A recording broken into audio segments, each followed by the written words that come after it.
Thank you guys for joining us for the 5th episode of RedHotKnicksTalk for the season. Our last episode was in March, and life is life, and Life is life. I have two beautiful kids, bills, work, things caught up, and unfortunately we weren't able to make as much episodes as we wanted to, but promise you for the next season we'll have more news, more updates.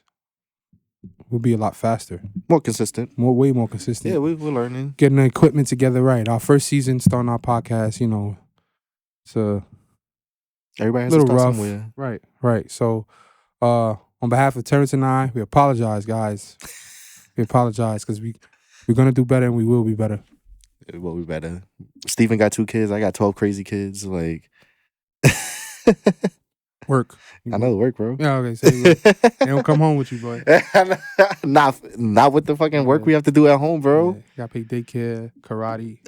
Daughter still don't know how to fight. But yeah, I know we missed you guys. I know we missed you guys through the crazy playoff run, and it was a very intense time in the city around the team with the fans but we had to talk all about it on Red Hot Knicks Talk, keeping it honest and true about the Knickerbockers that were orange and blue. Right. And but yeah, the playoffs. First off, I want to congratulate the team for a successful season. People may troll, people may joke, but the Knicks, for the second time, have reached the conference semifinals, and this time they were hamstringed with injuries, which we'll talk about. But still, to move on second round and 1 game shy of reaching the Eastern Conference Finals with a hospital unit is like super unfortunate. We reached the game 7 with our bench. Knicks look like Kings County, and I think we made the best of what we had available. So let's start this up. Mm-hmm. Knicks finished second in the East with a record of 50 wins and 32 losses, second in the Atlantic Division. We can start with the Philly series. I went into the series confident. Even at the time, having the unit we had, we had Mitch coming back. Mm-hmm. Randall was mainly the only one out at that time, and then was injury riddled from there. And just because I think it was like a week or 2 before the season, and it was like, Randall not playing no more. Right. Yeah. I figured. With the news, we didn't hear any real updates of him coming back or on court play, and you kind of figured he was gonna have surgery. But best wishes to him, and hope he comes back strong for us next season. That is true. But if we can jump in and dive into the Philly series, I think the Knicks played exceptionally well. With Jalen Brunson, that game he put on in that game 4 at Philly. Yeah, and then looked up at the banners, at the Villanova banners, and that whole series. I think he had a bad first or 2 games. First, he's like he adjusted every game.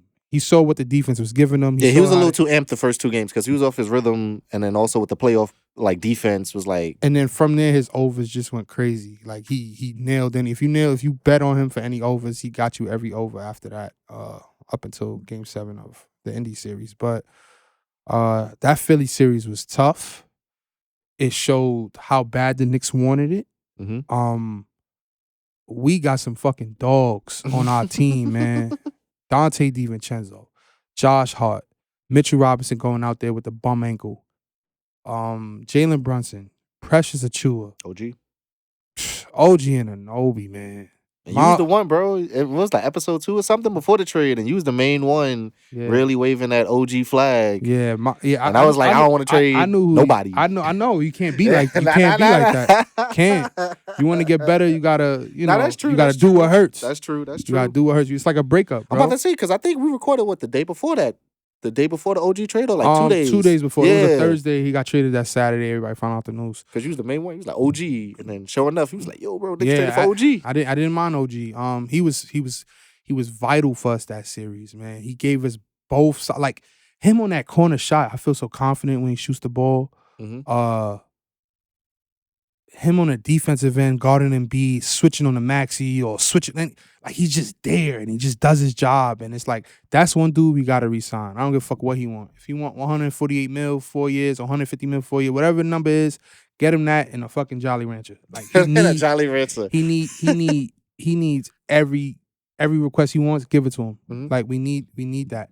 I'm Also, about to say, and luckily enough, his agent is Leon Rose's son. So right. And I think they had that deal done. Yeah, bro, you're not going to trade R.J. Barrett and Emmanuel quickly. Thanksgiving before the trade even happened. I think they had that deal done on the table.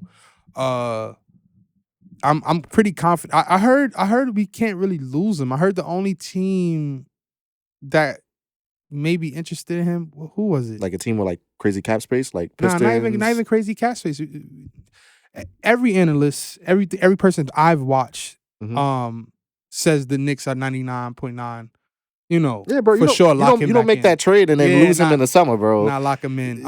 I think he was big for the Philly series. You have to ask yourself, what have RJ had done? I don't think we get that same usage out of RJ that we got from OG and Anunoby. I was gonna say, especially on the defensive side, to kind of compare basketball and baseball, which is crazy because they're not the same sport. But OG on the defense is kind of like how a starting ace for a baseball rotation is for the defense. Because like how you said with like with the switching on Embiid and Maxey, so now if OG is your top of the line defender, that push everybody's a slot behind, which makes them even stronger on the unit. So you got to keep OG. I think every year teams get better. You can't go by who's in the playoffs this year and justify that as they're gonna make it next year because there's no guarantee for anything. But I think the Knicks, we're closing in. We're closing in to getting that roster that fits around Brunson that can get us over that hump. They're still talking about, obviously. Before we get to that, let's stick to the Philly series. Yeah, okay. I think Brunson showed out, man. I think Brunson showed out. I think as a collective unit, as a team, it wasn't just on Brunson, but when it needed to be Brunson, he was him. I think overall, Josh Hart rebounded well. Josh Hart had a game, I think, how many rebounds? I think like 15. Yeah, he had 14, 15. Yeah, he had a really good rebounding game. Something like that. A crazy night. I don't know if it was a double-double. He probably had 8 points. It was 2 points shy, but the dude. And then also his threes, because he said he was working on his and then 3-point shot before and then he made shots. He made shots that series. That was one series it felt good for once. I watched that series and I wasn't too nervous. Like I was actually that confident. Like, yo, we got this. We got this. We had enough just to beat them. We don't need your Kelly Oubre. We don't need your Tyrese Maxey. Tyrese Maxey's that motherfucker. Nah, Tyrese Maxey was balling. He is. That nigga is it was balling. Bad, bro. He is good, man. I would say it was him and Nembhard. As like, even though we had to take, like the opposing player that I could really tip my hat to on the side. X factors. Yeah, I agree. There was Maxey and Nembhard for me for both series. Who got at us. But overall, even Hartenstein played his ass off. Man, how could I forget him? I'm sorry I ain't mentioned him. Hartenstein played his ass off as well. There's been a lot of ins and outs of the team. It's been a rough year. I really wish we had Randall this series. I think we would have been playing against Boston, if not beating them. Nah, that's true. If we had a healthy team, bro, I think if we had a healthy Randall this year, at the rate we were going, we were just really banged up. Congratulations to the Boston Celtics. Congratulations to the Dallas Mavericks for making the finals once again. I actually have Dallas in this series. I do too. I got him in 6 or 7. I got him in 6 or 7 as well. I agree. Something about Boston. I've watched them every series. They don't play hard. They have a lot of talent. They have money. They have the history. And I think they go into that with the expectation of winning. That they should win just off the accolades. Tatum is a talent. Brown is a talent. But at times, I don't think they're both on 100 together. And I'm not saying Jason Tatum has to be a freaking. You don't have to be Michael Jordan or Kobe or have that mean demeanor. But I just don't see. He hasn't went into that. Shown out the dog. We've seen that game from him where it's like, wow, he's an MVP. The beginning. Like LeBron Pistons type shit. Right. Where you're gonna. I know what you mean. Like that game. You just tap in LeBron Game 6 at TD Garden when he was on the Heat, when he just was locked. I haven't seen that from him yet. He had 50-point games. Like the de facto Jalen Brown game. Yeah. You kind of right about that. Like he does put up those points and his Jalen numbers Brown and the just can't go wins. left at times. Like he dribbles with his left hand and loses it. Super weird. You know what's crazy? You speaking about the history of the Celtics. I didn't even know, but I saw it on Twitter the other day. You know how they leak out the jerseys for like the media? Yeah. I don't know. It's crazy. You know the Celtics not wearing the green jerseys? What do you mean they're not wearing the green jersey? They're not going to wear the green jerseys. Oh, for the finals? Yeah, for the finals. So it's white, and then what are they going to wear, that black one? Yeah. Green?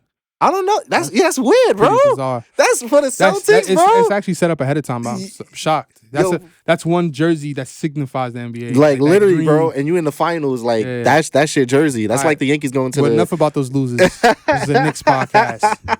Enough about them. I don't want to talk about them no more. But with the Sixers, we also got to talk about the elephant in the room. What? No pun intended. Fucking Joel Embiid's antics, bro. Oh, okay. And you know me, I'm not a fan of Embiid, so that whole playoff series, like that, literally just turned me off. Embiid, even more, you're bro. a bitch, and I'm gonna say that with my chest. You a bitch. I wish I saw you in person. You wouldn't do shit. Nah, it's really bitch. It's shit. one thing to play hard, give a little elbow every once in a while, but nah, bro. You played too dirty, ridiculously dirty, bro. Like, dirty. The knee to Hartenstein in the groin area. You had that should have been flagrant 1, bro. That should have been flagrant 1. He should have been tossed out. That shit with Mitchell Robinson. That's a flagrant 4. That's not even a. that's a flagrant 4. Not even a basketball play. That's not. You grabbed him on the way up. You grabbed his ankle, which was already injured, which he had surgery on, which is probably sore as hell. He's taped the shit up. And you grabbed him on the way up. And ever since that play, Mitchell Robinson went down. We saw spurts where Mitchell Robinson was giving us some plays. And then after that, he limped off. I'm about to say, there was another play like maybe 2 minutes or 3 minutes after where like they was going for a loose ball and like Embiid purposely like dove on his legs too after that too. The dude is super dirty, man. I don't think, and what bothered me about the Knicks too, not one person, I don't want to say you got to retaliate because you got to know who we have available and what's at stake. But you can't let somebody come in there and bitch you like that. DiVincenzo. He told him stop that shit. That was the only one little face. But nah, I'm talking about a real fuck it. Give him a arm. But you know, real shit. Randall won't stand for that. That's what we were missing. That's who we was missing. Especially that indie series. That's who we was missing. And that's another clown too, Tyrese Halliburton. I wanted the Knicks to draft him. I wanted the Knicks to draft him, but at the same time, bro, you're a clown, bro. I don't like. How are you? How are you? Again, I'm not trying to jump from series to series, but how are you sitting here taunting in front of Miles McBride? If not, what was it? Third point guard. Oh, the too small, and then he went for the nose yeah, shit. Yeah, bro. You do that when you're up 20, and then you want to wear Reggie Miller choking the head. After they win. Yeah, come. Light skin shit. Nah, that's that real NBA, light skin shit. Yeah, light skin NBA Twitter shit. But for the MB shit, this is why I don't like MB's game, and because like obviously we all saw the dirtiness, but on the offensive end, bro can't stand on his feet. Yeah, and literally flops and whines for every call. Play. That's what you want to know why they lost. Why Philly lost to us? He whined. He whined instead of digging deep. But you know what happens when you do that? Everybody on your team follows. He saw Nick Nurse doing it. Everybody saw Nick Nurse crying. That's another burn I can't stand Nick Nurse. And B was crying. And guess what? Everybody on the team did cry. What did Jalen Brunson do? He ain't cry. Nigga dug down, dug deep. Yo, we got to get this win. I love Jalen Brunson. And it's very weird. I don't know what it is about the Knicks, because I didn't really see it in other playoff series, but every time the Knicks face somebody in the playoffs, starting from the Atlanta series, the opposing team or the players, like you said, they cry, bro. And I don't know if it's because that stigma against the Knicks, like you can't lose to the Knicks, so you got to put everything to try to beat the Knicks, because God forbid you take an L to the Knicks. But you saw the what's homeboy's name? Nate McMillan, before the series started. He was like, oh, refs gonna give the Knicks call. Bickerstaff from the Cleveland series last year, bro, was crying. And only person that didn't really cry, Spoelstra from the Heat, from the second round. They took care of business. They're like, Knicks play well, we play physical. They know what the playoffs is about. None of that. You had Nick Nurse crying, and then you had Rick Carlisle, whatever his name is. Whatever his name, Jim Carrey. AKA Jim Carrey. Yeah, I'm about to say, we had Jim Carrey crying, talking about you got to give small mark. Like, why is it every time somebody goes against the Knicks, we start crying, but we are somehow the laughing stock of the league? I don't know what it is between the media and shit like that. This whole playoff run, how we were depicted by the media. The only two ambassadors I want for the New York Knicks, two names. Kendrick Perkins, Monica McNutt. Two people, that's all I want to hear from when it comes to mainstream media about the Knicks. Everybody else is just talking dog shit, jumping on the bandwagon, Lazy narratives. super lazy narratives, bro. Our team finally, from the top down, son, finally, logistically, from the inside, didn't make a big trade. We signed the best free agent in years for the Salty. deal we got. People him. still salty. Yeah, and we got to the second round only lost. Everybody would tell you this because we were hurt. And also, the Pacers shot the fucking lights out Game 7. I think that was like the highest field goal percentage in their history. 2K difficulty was on rookie. To put the Knicks away, bro. Everything. It was insane. It was making every way. I think they shot 72%. Some high, insane number. I'm about to say, for the first quarter. Like, I remember the first quarter. It was one shot. I think it was that Siakam like buzzer beater 3. And he just like once that shit went in, I was like, I already knew what time it was. Man, we didn't have it. It wasn't just, it was unfortunate. But it felt that Philly series.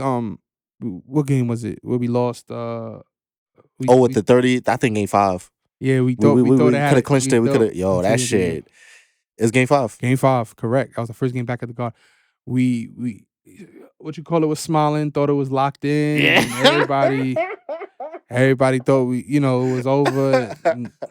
I thought it was over too. Now we all thought. Like, I remember, bro. Son, I never seen Thibs smile the way he was smiling. He thought he had it too, and then this is why this is the NBA. The game ain't over till it's over, boy. Like you can't turn your back. You can't get lax or lackadaisical. None of that. Nah, that was a fact. It was also on Mitch, bro. Because Mitch should have had his fucking hands and feet down. Just let homie shoot the 3. But it is what it is. Yeah, it's easy to say in retrospect. But yeah, that's something you got to know as a pro, man. Your 4-point lead, bro. Just put your hands down. If you hit the 3, hit the 3. Yeah, you take it. But yeah, because everybody went to party that day, like outside the Garden, and just to literally like felt like he was going to clinch, and then we got Game 6 in Philly. It was like a super like kick to the nuts. Right. And then yeah, I think also too, not to get sidetracked, but it was fun in the playoffs because I watched like the Rangers too, and like it was playoff crazy in New York for a little bit. Like my fucking heart, bro. Nah, it felt good. I know, man. The buzz was there. It was on the news. Like everything, it feels good when like the Knicks fucking back-to-back days. Like literally, if you was a Ranger and Knicks fan, that first couple weeks in April was some crazy ass shit, bro. Because literally, it was one drama game after another. I'm excited to go home after work, but it was even more exciting knowing I was going home to watch the Knicks in the playoffs, man. Like that was a vibrant feeling. Like I'm a huge Knicks fan, so it was cool to watch. And it was cool to watch them knowing that, we got a chance. Like, we do got a chance. I think the window is open, bro. I agree. I think with this core, barring anything stupid or anything out of our control, I think this core got a 3 to 5 year window to bring one home. Honestly, this is the closest the Knicks have been to a championship since Patrick Ewing. The 90s. Yeah. Since the 90s, B. Straight up. This is the best we've been. Forget that Melo era. Thank you, Melo, for everything you've done. There's no slander or disrespect to Mike Woodson or Novak and that whole squad, but it wasn't built to compete. It wasn't this. It was not this. Right. Those were old timers at the last legs, and we were trying to see what we could do with them. But everybody's still growing. Everybody's locked in. Everybody on this team they have tradable contracts. There's nothing outlandish. I don't think we're too far on the luxury tax or in the luxury tax. Right. So, we're in good financial space for now until we go ahead and throw that offer to Brunson or Randall. iHeart and OG. That is true. I don't think they extend Randall immediately. I think also too. I think that's fair. We can do it now. I don't think they do. I think again, now we talked about the series, at least the Philly series. We didn't really get into the Indy series, but I think Randall is going to be on the RJ watch. I think it's going to be if you're not clicking, then you might be on the way out. Not so much clicking, but I think front office, he's not getting traded this summer. I don't think we're getting traded. He's not getting traded this summer. You're not going to trade him low. But I think by January, they concede. February, right, that's when they're going to know if they're going to keep him or not. We have a lot to do this offseason. I know we're jumping from topic to topic. Sorry, guys. But it's just a lot. It's RedHotKnicksTalk. It's red hot. Yeah. It's hot. It's a lot. It's a lot to get to, man. It's a lot of topics to get to. We can jump into the off season. We don't need to dwell too much on the Indy series. I think at the top of the list, re-signing OG and I would say Anunoby. also too, because you guys can leave a comment. How do you guys feel about the series, the indie series or the Sixer series? You know what I mean? They can leave a comment on IG and YouTube. Like, comment, subscribe. This episode is not on IG. This episode will be on YouTube. YouTube exclusive. YouTube exclusive. So, oh yeah, back to OG and Anunoby. I think at the top of the list, you have to re-sign him. That is number one. Yeah, that's number one. Get him in locked in. Now that's situated. iHeart now. We may lose iHeart, guys. Don't panic, but we may lose him. There's a may. More chance. There's a team out there in the middle of America called the Oklahoma City Thunder. I was about to say the Thunder. I feel like I was like, that's the one team I feel like may take him away. I hope they don't. I heard teams are offering him money, and money talks, boy. He could talk about Mitchell Robinson being his brother, and Mitchell Robinson don't pay the bills, bro. He loves it here. Mitchell Robinson don't pay the bills, right? So I will hope till we can re-sign him. I don't mind losing Precious Achiuwa, Alec Burks, contracts like that, plays like that. Those are replaceable. Mm-hmm. But iHeart, the OG, you got to get those guys back in here. They're really a glue to our team, and it's vital we re-sign them.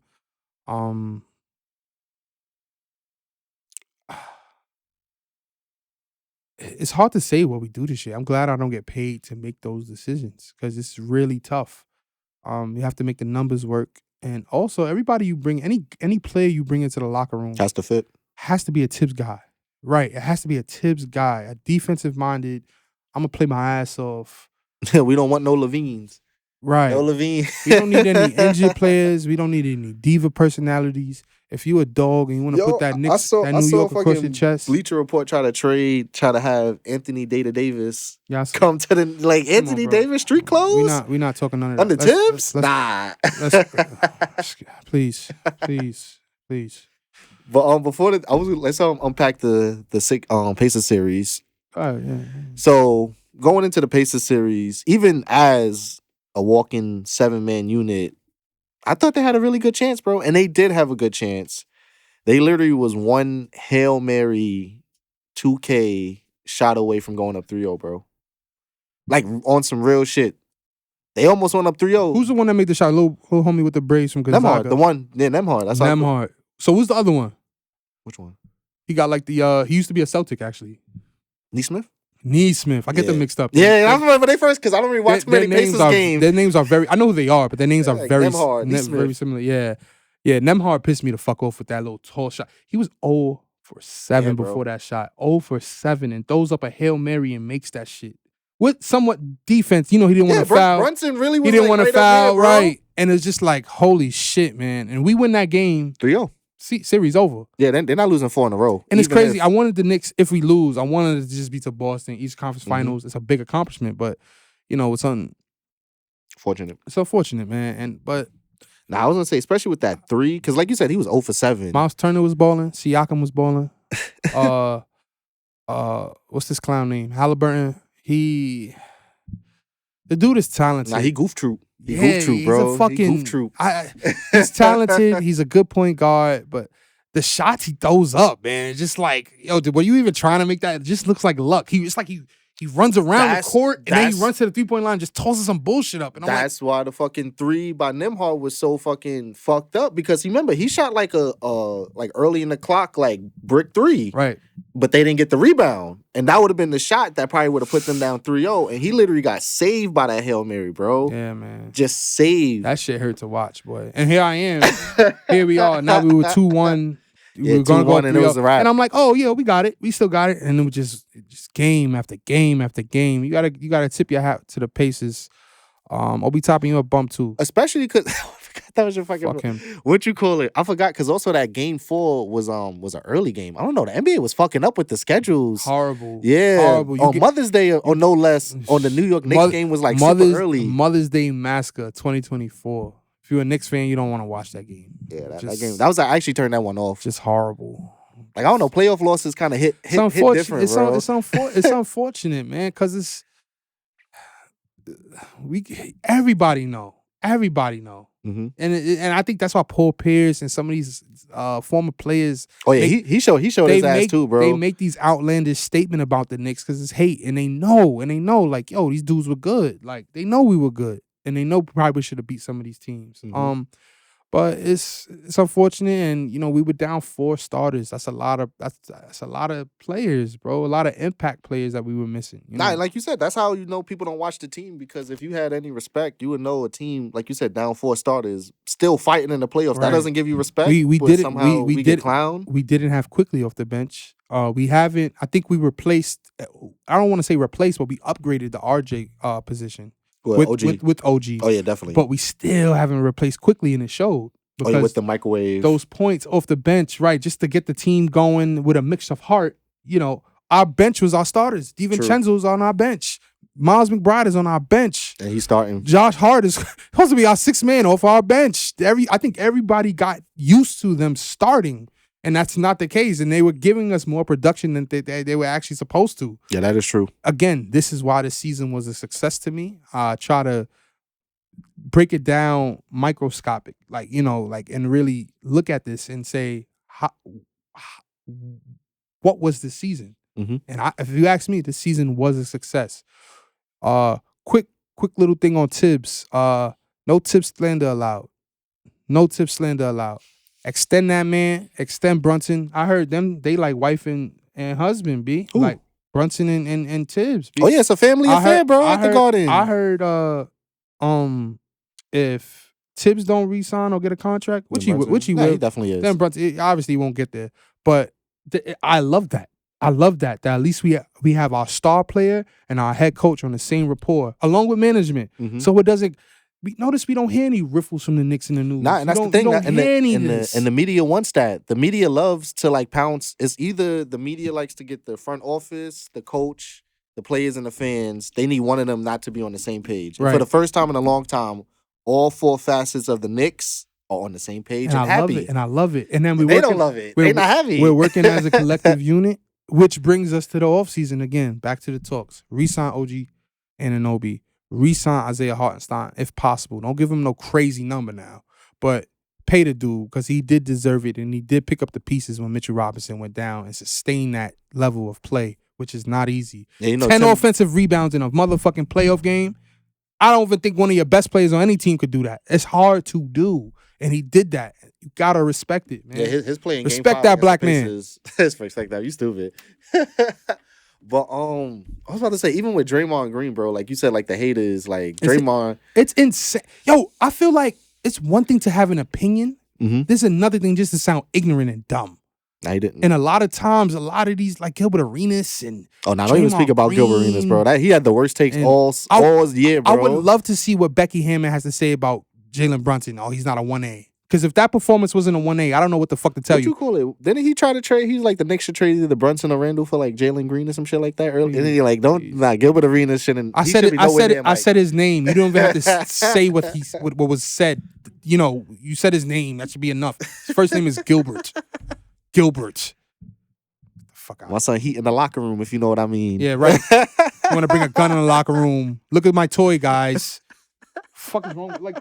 What are you doing? But yeah, Paul Pierce too. I knew Paul Pierce when he had. And what's with him? What's wrong with him? Even though it's 5 episodes in, but love Celtics are succeeding. They're winning. They're in the finals, and you want to sit here and stomp on a Brunson? I didn't understand it. I didn't get it.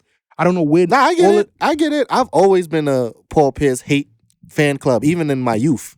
Even before a mustache or beard has been on my face, I've been in the hate Paul Pierce. Like, bro, I used to call him the country bumpkin, bro. Like, you just know when dudes just don't have swag. But I call him the country bumpkin. Fuck, he went to Kansas?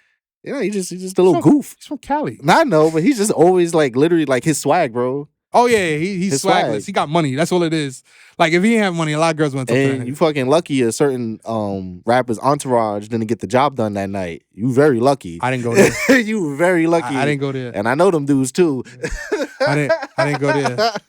Nah, but like real shit, like like that's what I'm saying. Like don't be corny like that, bro. I didn't get it. You damn near 55-year-old man jumping on a jersey. You would think a lot of players would give Brunson more praise. You know what? I didn't see those tweets. that the media, those tweets, nobody was going because that's the thing. It's the hate and we said it on this podcast too. Usually LeBron, he's tweeting about Clayton Clark. You can't tweet about Jalen Brunson. That's the thing. Like, it's the hate because Jalen Brunson is literally proving almost 98% of NBA circles wrong. Because what they always say, don't go to the Knicks. Don't sign to the Knicks. You can't do nothing on the Knicks. All it takes is one, boy. That's what I'm saying. And it's he like was this podcast. the one. I don't care if one person watching it. We talking to you. Like, literally, if Jalen Brunson was on any other team, he would be viewed higher on the star pedestal. His media outlook, how media portrays Jalen Brunson, it would be a lot different than if he wasn't on the Knicks. Correct. Yeah. Very, very true. Like, that's all it is. And that's why people start like, I can't be moving goalposts just because he's on the Knicks. Because, like I've said on this podcast before, D'Angelo Russell took that Nets team to a first round with sweep or 5 games or whatever, and they still talk about this to this day. Like he should have got a parade because of that. So you telling me Jalen Brunson, who gave you 2 back-to-back conference semifinals, doesn't deserve to be put higher? Right. Very true, bro. But like that's they said, people just don't like the Knicks. They don't like Dolan. They don't like to see New Yorkers happy, and they also don't want to see that moment of the trophy finally landing. Well, we coming, we coming, and you heard it from me. The Knicks are coming. The Knicks are coming. We have players that are dogs, that want to win, that are happy in their situation, that get playtime, that get along with their coach. And take away this freaking narrative. That includes us too.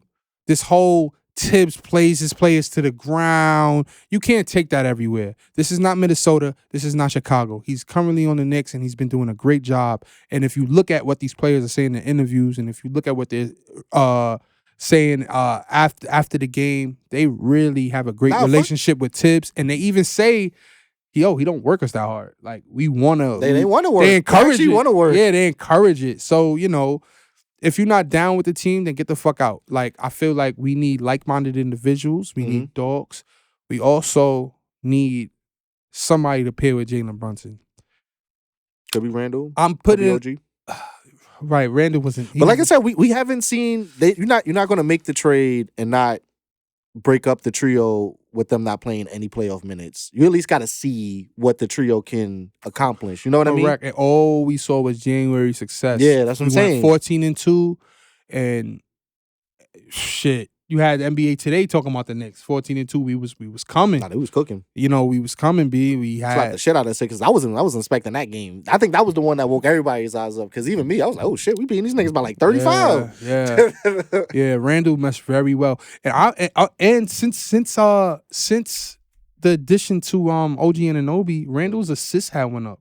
I don't know if a lot of people know about it, but the start of the season, his assist wasn't at 5 or 6 a game like it was. You know why?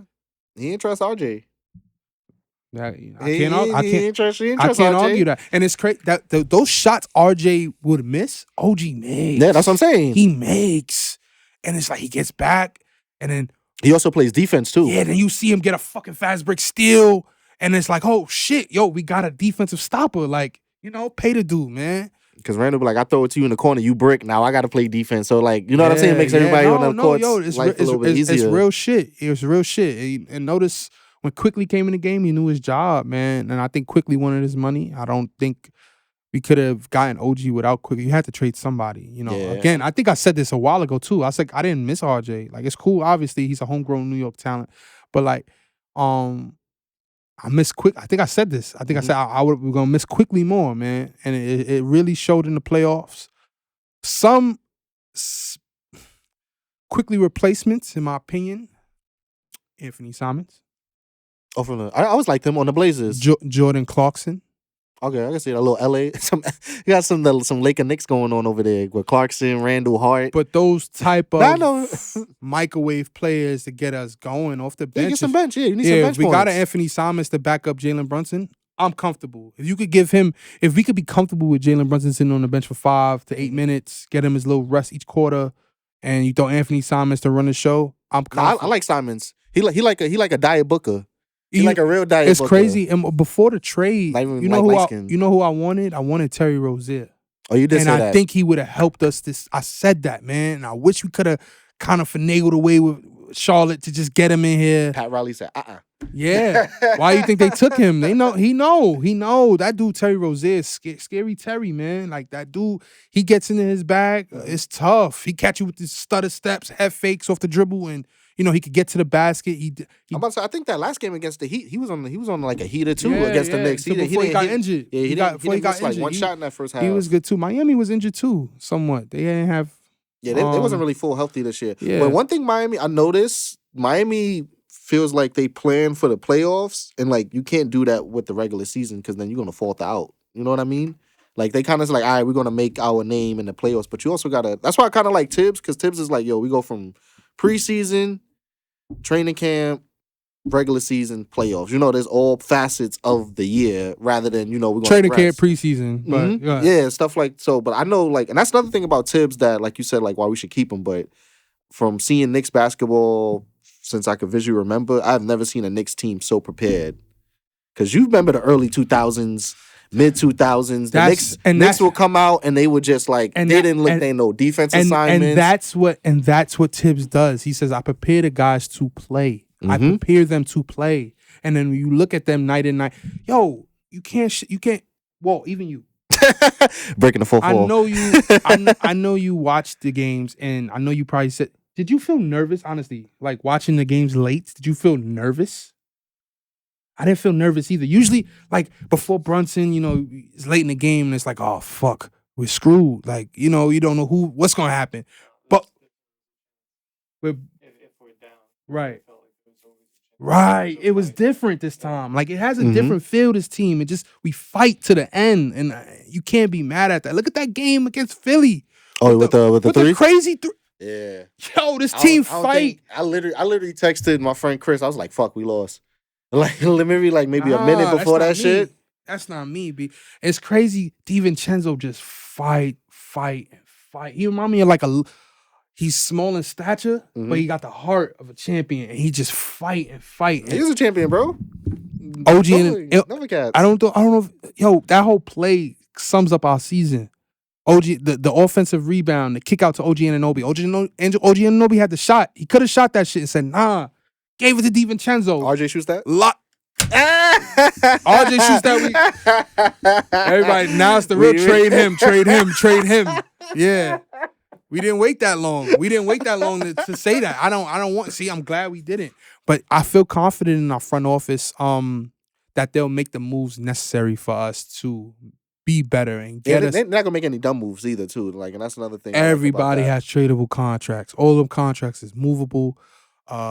So I want to say, one piece who I was thinking about, like he's not necessarily like the lead scorer, but I felt like he can strengthen like the defense of the wing and perimeter. Caruso. Yeah, I heard a lot of teams want him though. I feel like Caruso will fit in.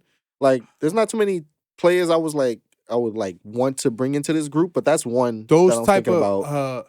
So from an offensive standpoint, to replace quickly, I mentioned Anthony Simons, Jordan Clarkson. Those two names. I do like the. He a free agent or they got to trade Simons? I'm not. Yo, I don't even have the list. Next time we'll look prepared. At the contract. Sorry, guys. We'll upload that on IG. Yeah. But what's the name you said? Caruso. Yeah, Caruso wouldn't be bad. I heard DeRozan's name too. I don't like DeRozan because they do need that wing. They need that wing bench scorer. Yo, he would be. He's another perfect fit, man. Like, just would take the shots we need. If we could get him some spot up threes and out threes off the dribble, I feel he's capable of knocking those down. The mid range, forget it. If you got him in the mirror, let's just say our pick and roll breaks down, and now they stop the pick and roll with Randall and Brunson, or with Brunson, whoever he's doing the roll with. You can't double everybody. Yo, you kick that shit out to DeRozan, and now it's a one-on-one game. We win that 8 times out of 10. That's true. You know what I'm saying? You take the odds. So I wouldn't be mad. And obviously, he's not going to get an outlandish deal, but I wouldn't be mad. He might even take less now because the Knicks are winning. I wouldn't be mad if we squeeze a DeRozan in there. I saw a mock trade involving Mitchell Robinson. Bogdanovich is on the move, guys. He's gonna be in any kind of trade we make. You'll see. Oh yeah, he's the new Fournier. Yeah, he's the filler. He'll be the filler contract. He got that expiring. He got expiring, and expirings always have value. So you throw him in there. Obviously, I don't think we're keeping. I heard 24 and 25 this year. I think we trade those. Who do we get? I don't know. They had mentioned Brandon Ingram and Jose Alvarado. Nah, not Ingram. Because we got OG. Ingram make mad bread. I agree. But I'm going off realistic mock trades that I saw. Like it was Mitchell Robinson because they need a center. The Pelicans. Mhm. They need a center, and they're aiming for a center because Valanciunas is too old school for them. He doesn't spread the floor. He stays in the paint. So Yeah, they need somebody to shoot. Like in the West, you need shooters. They mentioned Mitchell Robinson along with Bogdanovich. Pick swaps, the 24, 25 picks. Brandon Ingram, Jose Alvarado. I think there was one name missing from the Knicks. We getting Grand Theft Alvarado? Yo, I wouldn't. I'll take Grand Theft I'll take Grand Theft Auto Alvarado. Yeah, I wouldn't mind old boy. He'll make the Garden go crazy with them steals, bro. Like a fucking Dykeman Prigioni. Yeah. That's exactly what he's like. One of those pests. Yeah, small pests on the floor, man, who you could use in some spot minutes. I don't know who we feeling. I don't. Do you think Leon Rose calls the Nets to see about Bridges? Yo, so I looked into this. Mm-hmm. As much as I'm not necessarily saying I want him, as much I know everybody wants that Nova. If that was a different team, I'll say yeah, we might get Mikal. It's the fucking Brooklyn Nets.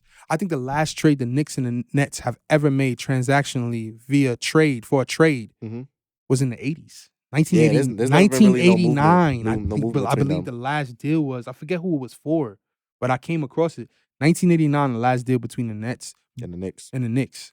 It's not a common, not a good relationship. I don't want to say not a good relationship, but if you're the Nets, why are you helping the Knicks? If you're being realistic, So, but not very true. But you got to look at the writing on the wall, because the thing is, you can't run your team over saying we got to spite the Knicks, because then you're gonna spite yourself. Yes, but that's not good business. Realistic. Sean Marks has done a great job of getting names there as far as winning and success. Also losing names, if we're being honest. Yeah, get it. He got names and he lost some bitches. As far as winning and success, yo, they offered the Rockets last year 4 first-round picks along with their newly star player and Jalen Green for Mikal Bridges, and you say no? I got a theory about they said no to that, what do you think they're going to expect from the Knicks? See, that's the thing. I got a theory about the Rockets.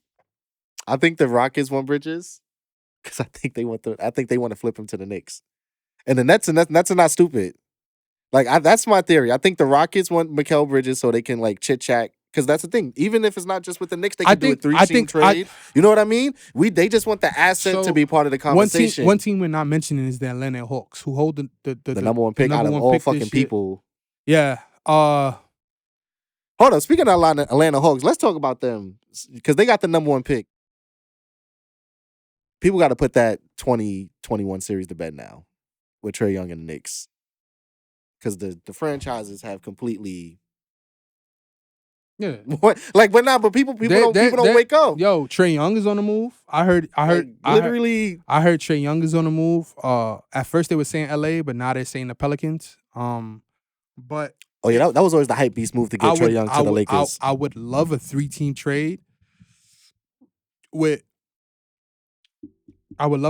trade involving the Knicks, the Nets, and the Hawks. I think you brought this up too. Yeah, everybody got gets their piece. Everybody gets their piece of the pie. Wins. The Knicks get Mikal.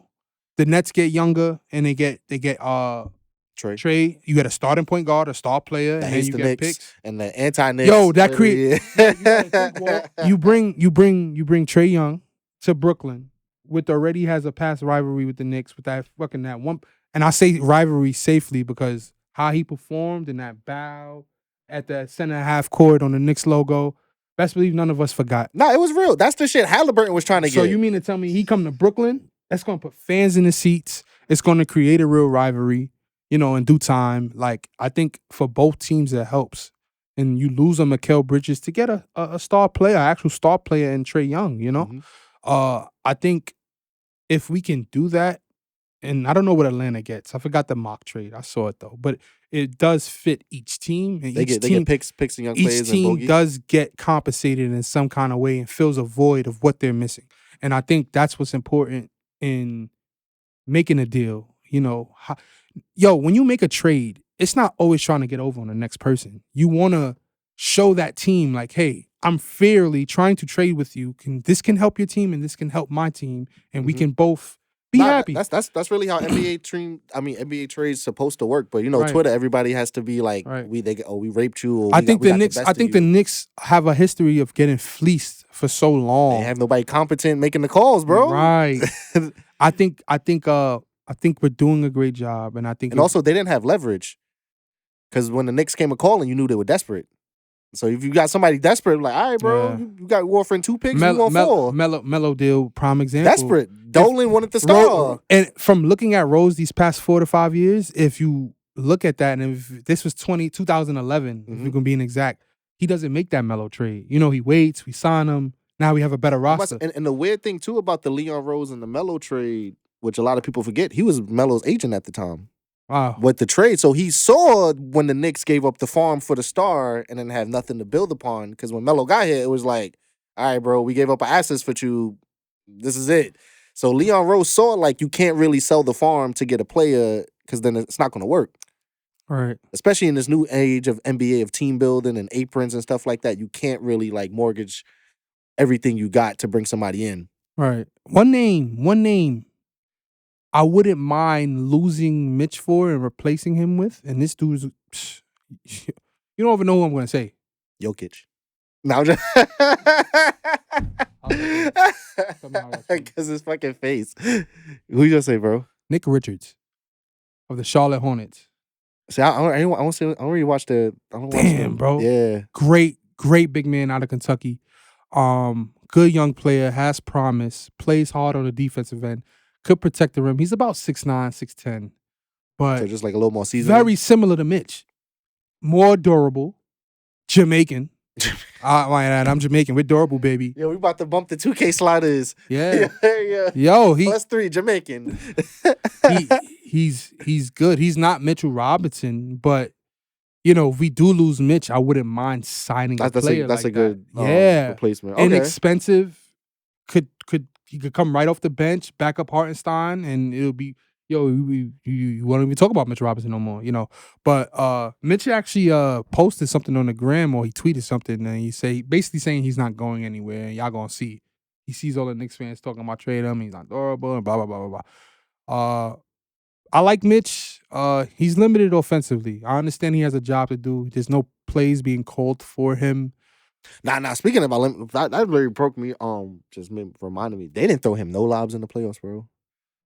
Especially in the Sixers series on a hobbled Embiid who acted like he was getting like 2 inches off his jump shot. He was hobbled too. Mitch was hobbled himself. True, but they missed him a few times on the lobs, bro. No, I agree. I feel like he doesn't. Who the fuck wants to run up the floor all game and not touch the ball? Like, I feel Thibs has that supplement some type of play in there for him because. As a player, that does get frustrating. You just not want to defend and get your fucking body on and just to not get the ball. He needs some Harden to Clint Capella lobs, Jason Kidd to come Kenyon Martin. We CP to Tyson Chandler. We need that type of connection for him. It's important as a point guard to get your big man the ball, get him those touches. I feel like, but with that being said, to Mitch's demise, he lacks he lacks a lot. He lacks. You can't stretch the floor. He can't be on there and crunch time because of free throws. You have to be close to the basket, and if you are close to the basket, are you capable of making consistent post moves to get us buckets? Can you catch the ball consistently? The dude like butters on his hands, oil or some shit. Like that was Noel, bro. Noel had the worst hands I've ever seen. He has Noel was wild. He has moments of when he gets the ball. Offensive rebound and then powers up and dunks it. But, is that sustainable? Are you going to stay healthy? There's more concerns and questions versus what he provides. Can he get a hook shot? Can you develop a hook shot this late? He could develop anything. He could develop a 3-point shot, but will he do it and will he do it consistently? Like, how are you helping us win? And he does that. Even Hartenstein has a 3-point shot, bro. Which he strayed away from. Yeah, that's what I'm saying. When he first came to the Knicks, he was like, that's what he did. That's what he did on the Clippers, bro. I don't know if you remember, but I remember that because that was his highlights. He would shoot the 3. He would sit in a corner. And knock down a 3-point shot. And I think that's what we're missing too. Hartenstein is capable to stretch the floor with the 5. Do that shit. It also facilitate. He's like a poor man's Jokic. He really is. If you What's watch that shit? Because when we watched the Bucks game, that's what you said. Yeah. They played 5 out. He doesn't. He doesn't. Yeah, you see, That's- he doesn't put the ball on the floor like Jokic and just power up and can get you a layup. But you know, he has some strays of his game to where it's like, oh wow, like you know, he can facilitate for a bit, go on the high post and look and hit a backdoor cut, and it's on a dime, and then that's a layup. You know, so he got plays like old school Phil Jackson a little bit. He's a must. I'm not going there, but like catching the ball in the high post with the passes. You know what I mean? Like an ultimate weapon. That's how Phil Jackson used to play. It's called fundamental. That's what I'm saying. He's very fundamentally sound, and he brings us a lot. Safe to say, he brings us more than Mitch does. But back to Mitch, not to harp on him, but when people say trade him, I can understand why. Can we get an upgrade in that position? Again, everybody's getting looked at except if you're DiVincenzo, except if you're Josh Hart, Brunson. If you went to Villanova, you safe. That's what Steve is saying. If you went to Villanova, you safe on the Knicks. And I'm only saying that because even Deuce isn't safe. Like as good as he is for the contract we got him on, even he might be in a trade because if we can get something back as a starter that's more consistent. Yeah, I see that though, because he got 2 years on the cheap deal. Right. And then Leon Rose set all of this up. And it's bittersweet because you like these guys and they're homegrown. We drafted them. But, you know, in order for us to get better, in order for us to win, you have to, bro. I was like, even with the draft picks, I know they was talking about, I don't watch college ball, but they was talking about the Edey kid. Do you think that might be a good fit? He's not falling that late. He's not falling that late. And he's super old school. He's a back to the basket big, which the NBA is slowly coming back to, little by little. But yeah, even with the Timberwolves, because I know a lot of people was joking on Timberwolves for making that Gobert trade. They got bigs. They were in the Western Conference Finals. They got bigs. So it's slowly, but he's not falling no 24. I think also because now that the Warriors, because that's when the whole 3-point explosion in the NBA happened, because teams were just trying to keep pace with the Warriors. Because you remember, like, those first 2 years of the Warriors, like, they will come down and shoot threes while everybody was still shooting twos. Copycat league. That's what I'm saying. And everybody translated toward threes, and now it's slowly going back. Go get your big man. Right. Or just develop your own style of play. Because even I saw that with the Pacers. Nobody, out of all the teams, nobody played like them that I watched. Fast That's what I'm saying. Fuck, like, they play their own style. Christ. And I think growing up watching basketball on NBA or NBC, as a kid, you kind of knew every team had like their own style or like their own version of how to get points or how to play the game. Utah had the pick and roll with Stockton and Malone. Obviously, the Bulls had Jordan. The Knicks beat you the fuck up. But that's what's important too, having that culture. Because Jerry Sloan was there and he was doing that with the Jazz. The Jazz, right. And then look who came along as their proteges, Darren Williams and Carlos Boozer, and they had that same... They had the same shit, yeah. Same style, boy. So, you know, it's very important to, it is a copycat league, and what's works, and what doesn't work, doesn't work. I think what Thibs is doing is working. I think the Knicks are a defensive-minded team first. I think they're big on being gritty and being dogs, and it's next man up mentality with our team, like a real next man up mentality, and the Knicks really showed that. I don't know our style. We have a very spread offense, heavy pick and roll. You know, a lot of driving. And we get to see what a training camp does with Brunson, Randall, and OG. Like, they can actually run some plays. And I'm pretty sure the Knicks coaches are actually designing plays, because obviously OG's coming back.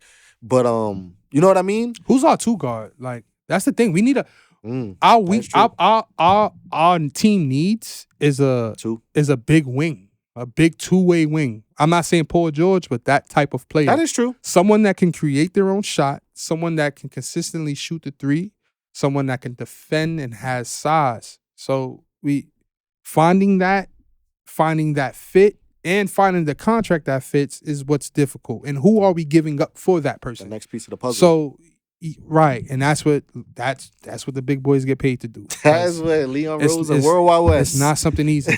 Just like we've improved this year, son. The one wrong move could fuck us up, and then we're headed back to fucking. That is true. Oh wait, so I think fans should just we waited this long. Why not wait another year or two?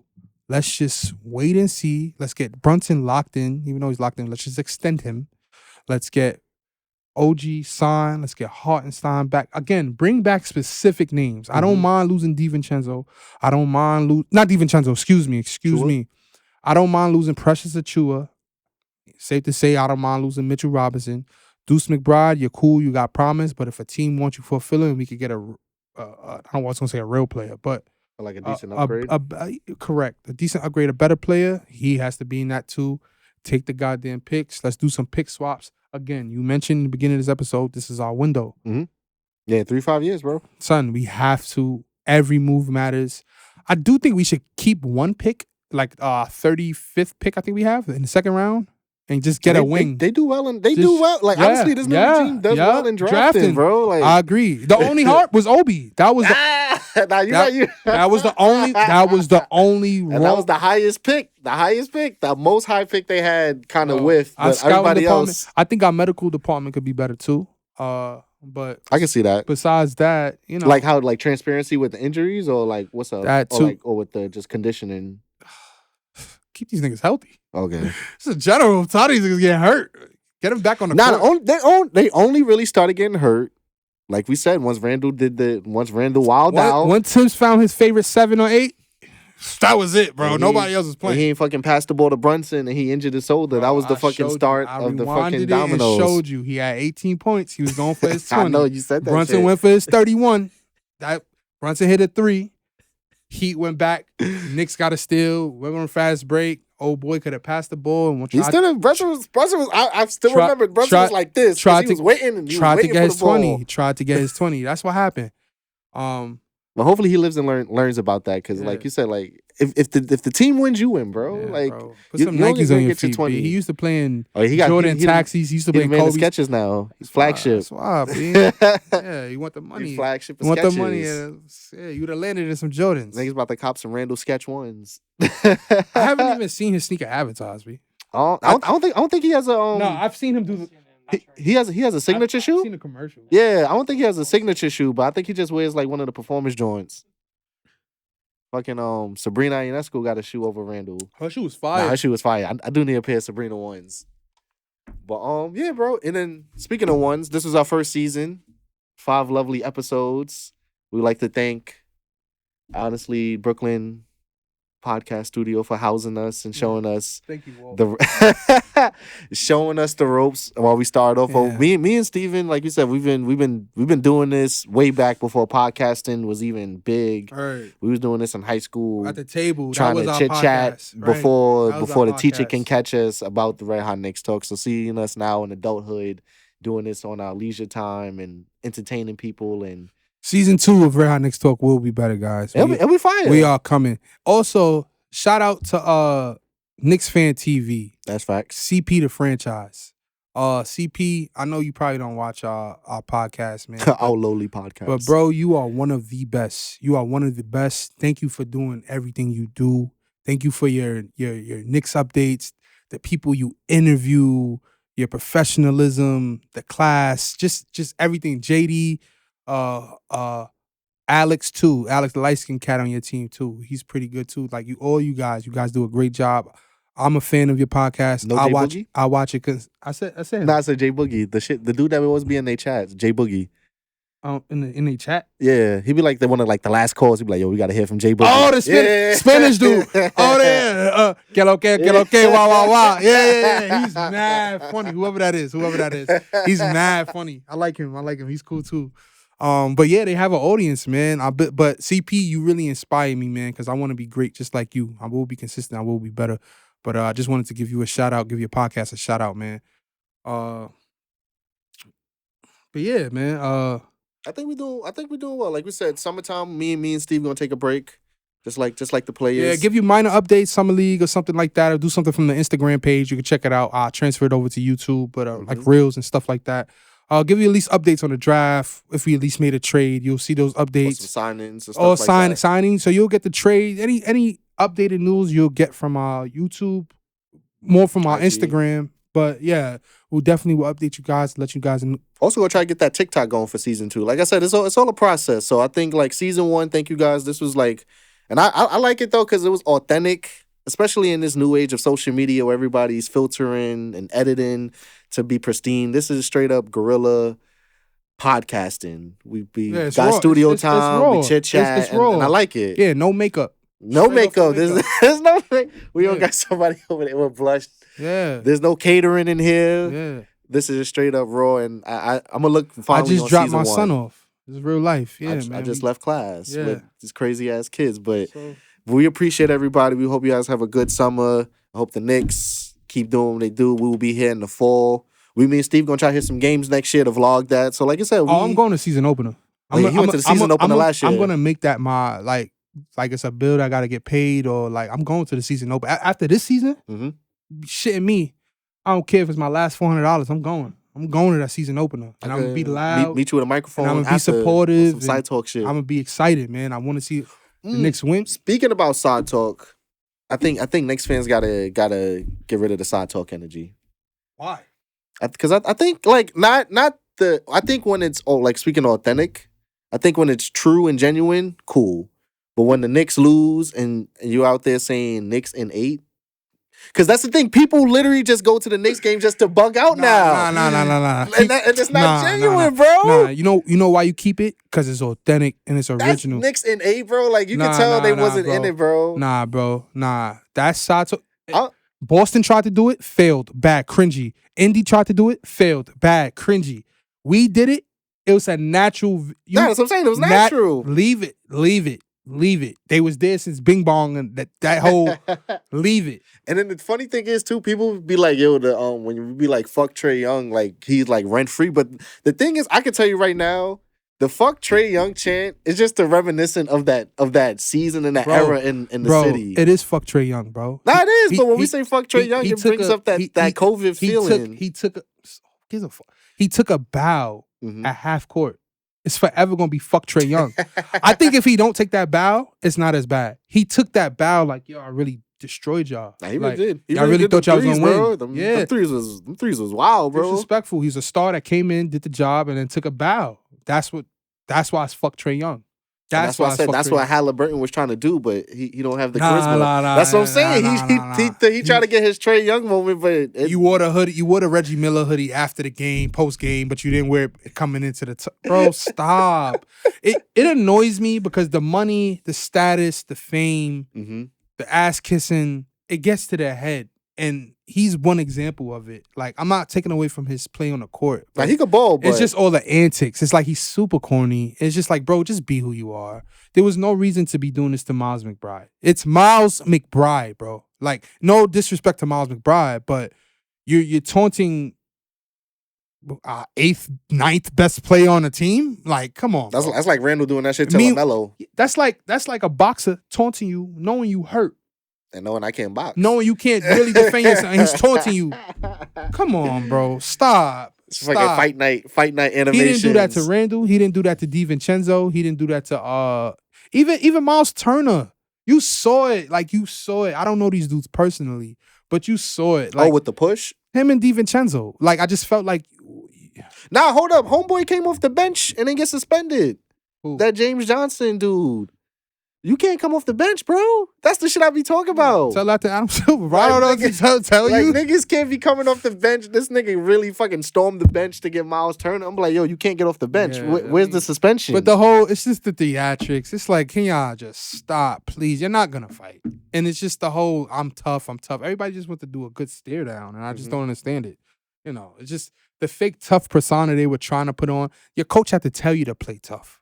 If your coach has to tell you to play tough, I don't think you're tough, you know. So you don't have to. Thibs didn't have to tell the Knicks to play hard and play tough. You know, that's how we naturally play. That's who we are, and it clearly showed who Indiana was. Again, caps off to them. You won, but bro, we were handicapped. I'm about to say, can I say something crazy before we get out of here? If barring if the Knicks bring back the core with some great additions, I think they're the number 1 seed in the East next year. No argument here. I think that hunger, like they realize it too. They saw the Celtics, they got number 1, and they kind of got an easy path to the finals. Every team in the East is beatable. Honestly, I don't know who's guarding Jalen Brunson, and I say that with my chest. I don't know who's guarding him. Whole chest. I don't know who's guarding Jalen Brunson. When it comes down to it, and you can't double him, who is guarding him? Because I didn't see anybody stop him if it wasn't for a double or a trap in this corner, you know, like that. 1-on-1 for a man of his stature. Nobody's stopping him. Because if you double him with if you said we get all the pieces back, then somebody either Randall is Bro, going one-on-one you or get OG. the only thing, DiVincenzo did his part, boy. He played his ass off because it's hard for him to create his shot. That's not his game.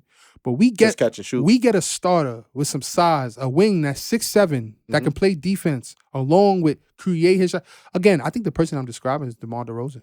I think so too. As crazy as it sounds, affordable, fit. Thibs is familiar with them. I think Compton, he got a shout out in the Kendrick Lamar. I was like, D-Rose back home. Who the fuck you talking about?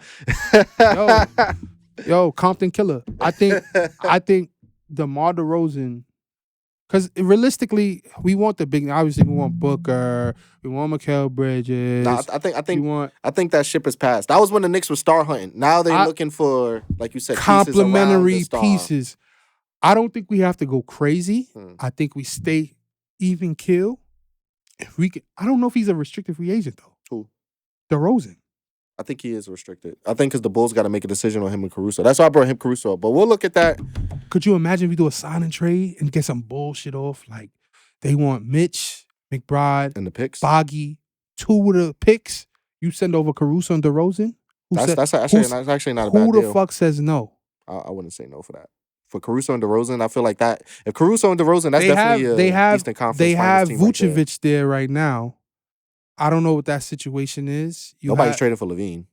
You could replace your Caruso. You get a McBride over there. Do something with the pick. I got the picks. Pick swaps. However they want to figure it out. But DeRozan he's a vet. He's a motherfucking bucket, and he's affordable. I think we go for him. Try to squeeze Caruso in there. Now we have a who's our 2 though? That would be kind of that's up for Thibs. We'll figure it out. But I think those are complementary pieces, 2 complementary pieces to add. If we lose Mitchell Robinson, again, I just mentioned him in the trade. Sign Nick Richards, start Hartenstein. Now we rolling. Again, it's addition by subtraction. It's not who you bring in, but it's what you bring in. So and how they fit in. Yeah. So again, we thought losing fucking Barrett and Quickly was the end of life. But you see what happens when you bring in a wing with some size, some speed, athleticism. Yo, some real shit. I don't think I've ever seen a Nick wing like OG in my whole life, bro. We've never had a wing like that. We had early Trevor Ariza and shit like that. His problem is he just doesn't stay healthy. Yeah. Nah, no. He went for the layup. Now I know. Oh. I didn't want to laugh, but I was like, oh shit, he done. Yeah. That nigga grabbed that shit. Like it was a horse. Oh, baby, Nah, like, yeah. But if the only I think that's the only. But I think we're gonna sign him to a deal, but his deal will be with the incentives, incentive based. Which is smart. You gotta you become defensive player of the year as an extra 50 mil, or you 60 games, 50 games type shit. Right, all defensive first team, another. So I think it'll be incentive based. I think we sign him again. I think the deal is done. Just small little tweaks and 20s. They gotta change, but they talking about that shit in the father-son group chat. Yeah. Fucking Leon Rose's son, like, oh son, I got an offer for you. They're not supposed to talk to anybody till after the finals, but how you gonna tell a father and son? Everybody. That's like the fucking Jalen Brunson, Rick Brunson shit. The Mavs they was tampering. The fucking father can't talk to his son now. Like, what the fuck is going on?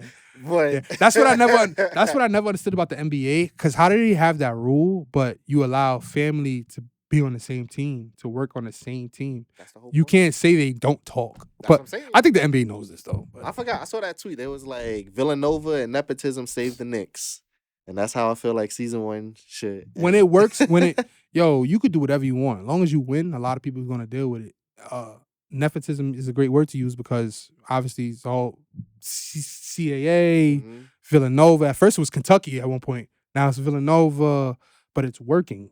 So if it's working, that's what you go with. They gave RJ a chance with Duke, but Cameron was like, hey, nah, no Duke. They did try to give RJ a chance with Duke. They was like, all right, bro, we're going to go to another school. We're going to go to another program because that shit ain't working out. He said bring Cam, try to get Zion probably next. Nah, I'm good. I don't want Zion either, bro. Nah, you said, I think the Knicks. These dudes is divas, man. Like, you know what spoke out to me was when the recent news of Brunson, he's gonna take a pay cut to get more people on the team. That shows me what a true winner he is in this day and age. Everybody just wants their money and they're greedy.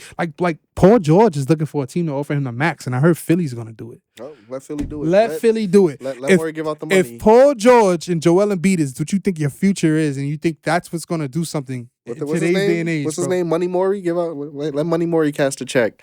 But also Jalen Brunson, he ain't stupid. If you're winning on the Knicks, bro, that endorsement money will fucking dwarf the NBA check like smart. crazy. You know how much players could have been Jalen Brunson already? I know, that's why they hate him. Fucking idiots. That's why they hate him, bro. That's why they hate him. And I love Jalen Brunson because he's just so humble, bro. He don't do too much. He celebrate when it's necessary, but it's not too much. And he got the city in his back pocket. The whole shit LeBron ran from, KD ran from. Bro, he got that elbow from Embiid. Oh, whoa. I don't know if you saw it, where he got that elbow from Embiid and then he went to talk to Embiid. Like, what was that about? Bro, the man went off after that. He didn't cry to no refs. Yo, Jalen Brunson's only like 6'1". He's not that tall. He's not athletic. His footwork is impeccable. He's fundamentally sound, but he has that dog in him. Mm-hmm. And he has a father who played in the NBA, so he's been around this shit. He's been around this setting. He's won collegiately twice. I looked at that team. Javon wasn't on that team, Jalen Brunson. Nah, yeah. I think he left. I must say he left. He was the senior that year. Yo, Jalen Brunson came, won. He won at that level. And then he gets drafted second round. And then now he's watching what a star player is in Luka Doncic. And he has his opportunity to perform in Dallas. He does. Dallas doesn't believe in him because they didn't offer him his extension number he wanted. Mm-hmm. It was too much. Comes to the Knicks of all fucking markets. And does this, huh? I don't think people fathom that shit, how hard that is. We saw Randall try to do it. He tried. He couldn't handle it. This man comes here with his stature, not athletic, just fundamentally sound, dog. I want to win. That's who's going to lead us, and that's who's going to get us there. It starts with him, son. And I think everybody else just follows along. It starts with him. Everybody else just follows along. But yeah, bro, I think we good. Season 1. Yes, sir. Season 2 shall be litty. We'll be back, guys. And we'll see y'all. Maybe, like I said, we never know. Maybe an episode in the summer if some shit drop down. Definitely next season, though. We will more be consistent for real. Training camp. Yeah. We're going to get everything together. We're all learning this podcast business, and we're glad you guys stuck. We appreciate all the support, all the followers, all the comments and feedback, and thank you guys. And like I said, it's only up from here. And Red Hot Knicks Talk Season 1 is a wrap. It's a wrap. See you guys. Right.